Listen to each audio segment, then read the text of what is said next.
Strike him out. 2 balls and a strike to count on Taylor. Reyes fires, swinging a drive, deep left field. This is one back. Welcome up. Let's Taylor.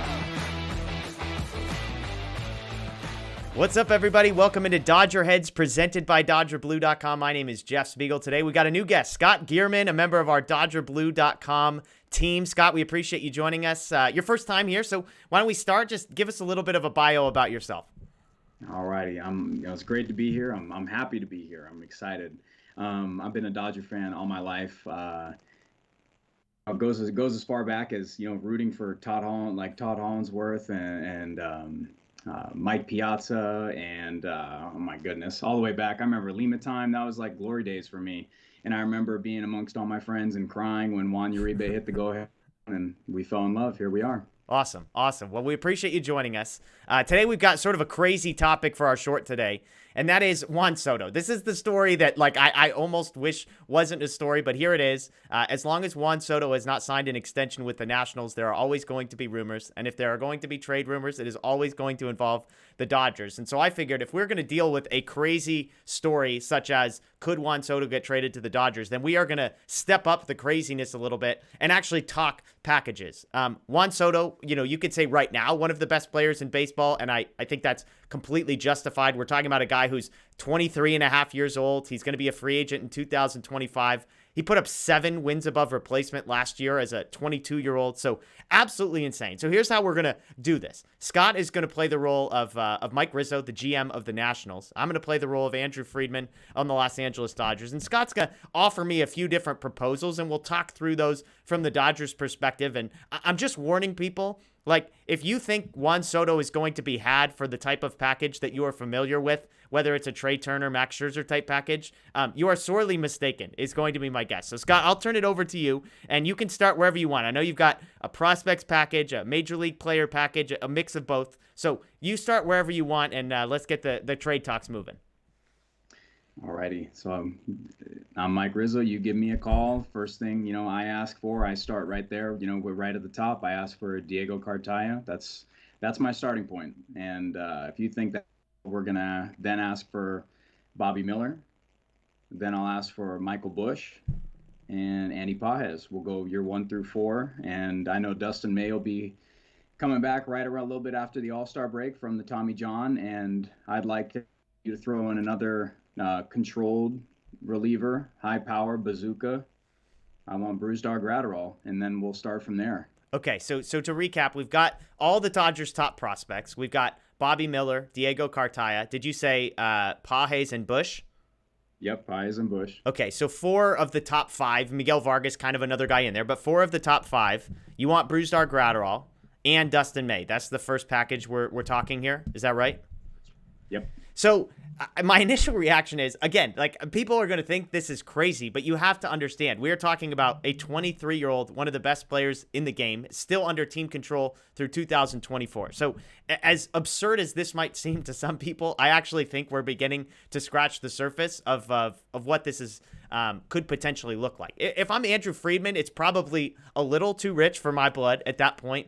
I think to give 4 of my top 5 prospects plus a guy like Dustin May, who, is essentially a prospect with 4 or 5 years of team control. Graterol, I'm fine with, but I think my initial reaction to this first one would be, I think it's maybe if we take Dustin May out of it and you say, okay, give me your top 4 prospects and Brusdar Graterol, then we're talking. I think that would be my counter to you. So, Scott, I'll let you take off the Nationals GM hat now here for a second. But if you were Andrew Friedman and you've got that package presented to you. Let's move Dustin May off to the side just for a second. And they say, we want Cartaya, we want Miller, we want Pages, and we want Michael Busch, and we want Brusdar Graterol. And maybe in place of May, we throw in a guy like Alex Vesia or something, another relief pitcher, sort of a not as high value guy, but an elite guy who's got a number of years of team control in front of them. Obviously, we know we all want Juan Soto. Is that, are we in the ballpark for you as Andrew Friedman in this case to begin having conversations? As a fan, you see that haul and you try to understand how good Juan Soto is, and you look at it, and if you really look at it, we haven't anyone like this young. You just haven't. he's the closest comp I would say to him is, people want to say Ted Williams, but I would say, he's bordering Barry Bonds. Yeah. And he still has team and I found a stat. He led MLB in on base percentage from 2019 to last year, and the only other guy to do that was Barry Bonds, and he did it in 4 straight. Yeah. And he's 23 and a half. The package that we talk about, stuff's too rich. The Friedman will get it done at the deadline for less, and he did. He's done it, but Josiah Gray and Keibert Ruiz went to the Nationals for Scherzer and Trea Turner. But Trea Turner had 1 more year of control, and Scherzer was on an expiring deal, not guaranteed to come back. But we're talking about Soto. We're talking about the creme de la creme, the one of the most feared hitters. He steps into the box. He could be in a slump, and you're tied.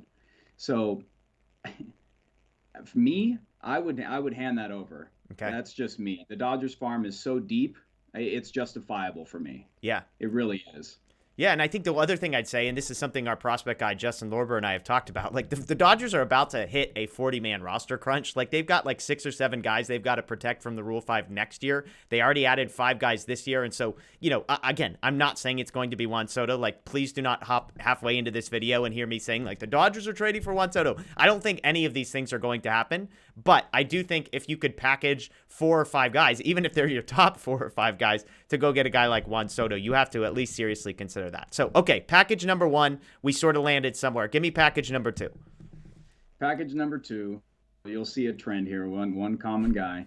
Package number 2 is light compared to that. It's Dustin May, Tony Gonsolin, Gavin Lux, Miguel Vargas, that'll hurt, and James Outman. Okay. And that one seems like Mike hang up the phone. But what it does is it gives Mike Rizzo 2 cost-controlled big league starters right in your rotation who have shown they have what it takes. They don't need time like Josiah Gray to figure it out up there. They have success. Gavin Lux has a lot of upside, and he's come on as of late. And Miguel Vargas, I'm extremely high on Miguel Vargas, and James Outman's just like you said, he's on the 40-man, and yeah, it just seems light. It's light, but that's the next package, and that gives you a mix of controlled guys at the big league level that are ready to step in. It works if they want to change their timeline in Washington. That's one that could work. Yeah, no, I would start there. I like this as a second package because exactly like you say, Andrew Friedman, if he calls Mike Rizzo, it's like, give me your timeline. Like, are you trying to win in 3 years or are you trying to win in 7 or 8 years? Because if the answer's in 7 or 8, like, hey, we're in a full teardown and rebuild, then you're going to want all the prospects. But if you're like, hey, we'd like to win in about 3 years, and you've already got Josiah Gray, Keibert Ruiz, the Dodgers' top 2 prospects from a year ago, and, I mean, if you mix in the package that you just said, Dustin May, Tony Gonsolin, Gavin Lux, Miguel Vargas, and James Outman. I mean, you're basically like, Outman is I would say probably pretty close to being ready, especially if we're talking about a rebuilding team. He could probably start for you in the 2023 season, potentially this season. I think you're looking at a guy like Gavin Lux that if you're the Nationals and you're buying lottery tickets, I mean, that's a high upside guy who I know Dodger fans are down on, but he is still incredibly young. Like we were joking the other day, I think he's 23 years old. He's like the same age, but he's a guy that, we were talking about Ryan Pepio and Michael Grove making their debuts, and I was like, Gavin Lux might be younger than both those guys. He's right with them. Yeah. So there. And then you've got Gonsolin, who, look, I've been driving the Tony Gonsolin bandwagon for a while here. He's living up to the hype of what I thought he was. You're talking about a guy that I think is a average number 3 starter, above average number 4 starter, maybe better. Dustin May kind of living in that probably a number 2 starter type. So I think if you're the Nationals and you say we could get a number 2 starter, a number 3 starter, a starting second baseman in Gavin Lux who maybe can do some utility stuff in the outfield, a starting outfielder in James Outman. You pair that with Josiah Gray, who gives you 3 former Dodger prospect pitchers, Keibert Ruiz behind the plate. That's sort of the microwave rebuild. I'm with you. It feels a little light. It feels like you've probably got to include one other prospect in a package like that. Or maybe it's another major league ready guy like a Gratterall or a Vesia. Those are just names. I mean, Evan Phillips is under team control for like 4 more years. Yeah. So I'm that package interests me as a Nationals fan because it tells me that at least we have a chance of winning in the next 3 or 4 years. But I agree with you. I think the Nationals would need a little more than that. Yeah, and you forgot about Miguel Vargas. You Yeah, that's right. slot him at the corner, and I'm his bat to ball skills are amazing. Yeah. And proved at each level that he's adapted and he's hit. Yeah. So there's just a lot to like. There's just it's why Dodgers farm is always highly regarded, because they get these guys, they fix them if they need fixing, and they just produce. They're in an environment that's competitive, and all these guys are advancing, and it's just who they are. That's what they do. Yeah, absolutely. And the last one, my last package is really fun. This is a fun one. Yeah. Okay, hit me with it. All righty. So we have Bobby Miller, number 2 prospect, Ryan Pepio, Diego Cartaya, Gavin Lux, and possibly the guy who might have the best stuff in is Nick Nastrini out of UCLA, and Jose Ramos, which includes just a grab bag out future outfielder. Okay. Probably kick over to right field, and that one for me is all prospects with the addition of Gavin Lux, and that's the one that if I am Mike Rizzo, and just like you said, your timeline, you call him, you have a longer timeline, that's the one I would ask for. Okay. So recap that one. Give me just the names.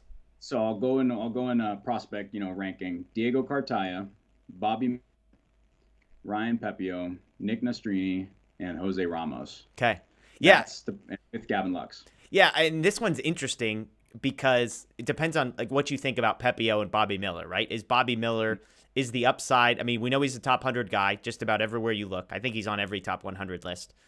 We know he can touch, high 90s, if not triple digits. He's got some mixed in stuff that he can, breaking balls and stuff that he can mix in there as well.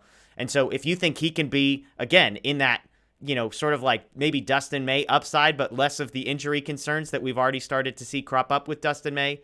You've got him. You've got Pepio, who, again, funny enough, probably projects very similarly to a guy like Tony Gonsolin. Like the ceiling is probably the same, but with Pepio, you're getting a guy that's 3 or 4 years younger than Tony Gonsolin is. Again, if I'm the Nationals, I want Gavin Lux, because if I'm rebuilding, let's just give the guy at bats and see if we can begin to rebuild a little bit of stock there and let him prove that he was a top 5-10 prospect there. And then Jose Ramos a little bit, and then Nastrini a little bit more of a lottery ticket. I'm not sure the Nationals would want Nastrini because it feels like the Dodgers have done something that I don't. If I'm the Nationals, I don't know if I trust myself. I don't know if I trust myself to continue that development, but I like sort of the bones of that package as well. And again, I think you probably can mix in. I think it's fair to focus on the big pieces, but again, I think there's probably some fringe type pieces. Like, would they want a guy like Edwin Rios, let's say? Would they want a guy like, probably not another catcher or something, but, are there outfielders that the Dodgers have that aren't getting the playing time in the Dodgers system that they would be getting somewhere else? And so, absolutely. So, okay. So you said if you were the Nationals, the third package is kind of the bones of it. Is what that would be your starting point. Is that right? Yeah, that's the one. Yeah, it provides if you're trading Juan Soto, I don't believe you're looking to win right away. Yeah. I don't think you're looking for 2 years. We're going to with I think they have to wait until Strasburg's contract is up, and that's so much of a roadblock there. Yeah. So I think they're on the longer end. That's why I lean more towards the third package. Yeah. And that's where Mike Rizzo would be, because you're getting Juan Soto. You're giving up Juan Soto, and yeah, I can't believe it feels like he's been in the league 10 years. Yeah. Yeah. I wonder, I bet the conversation starts exactly where ours did with that first package, which is give me all of your best prospects and give me Dustin May and give me, a relief pitcher or something like a Gratterall type piece. And I bet call back and then see what else. Yeah, exactly. And then I think it moves in the direction of, look, at some point, as crazy as it sounds, the Dodgers would have to say no. Like, there is a package that you would say, no, we will not give up all of those things for Juan Soto. But I think it probably moves in the direction of, pick 3 or 4 pieces from a grab bag of our top 5 prospects: Dustin May, Tony Gonsolin, Gavin Lux. Like, pick 4 of those guys, And then we'll add in, then here's another pool of players, the James Outman level, the Jose Ramos, maybe a Nick Nastrini, maybe a Brusdar Gratterall, those types of pieces, and say, all right, pick 2 from that, and we'll give you 6 guys. We'll give you Juan Soto. Maybe there's a bad contract. I mean, maybe they get off the Strasburg contract in a deal like this. Yeah. But, man, it seems so crazy. It seems so crazy to even be thinking about any of this, and yet who knows? I mean, crazier things have happened. Let me repeat the headline here. I don't think Juan Soto is getting traded. I don't think the Dodgers are going to trade for him. This is a fun exercise, a fun video, a fun conversation to have. So we appreciate everyone joining. But first, before you stop watching this video, I want you to comment below on the YouTube video and tell us which of those 3 packages you would prefer if you were a Dodger fan, and then give us which of those packages you would prefer if you were a Nationals fan, saying, I need to get all of this to get up Juan Soto. That's Scott Geirman. My name is Jeff Spiegel. As always, we appreciate you joining us. Check out Scott's writing and all sorts of other stuff at DodgerBlue.com. Check us out on social media, DodgerBlue1958. And, of course, wherever you get your podcasts, make sure you're subscribed to the DodgerHeads podcast. We appreciate you watching. We'll see you next time.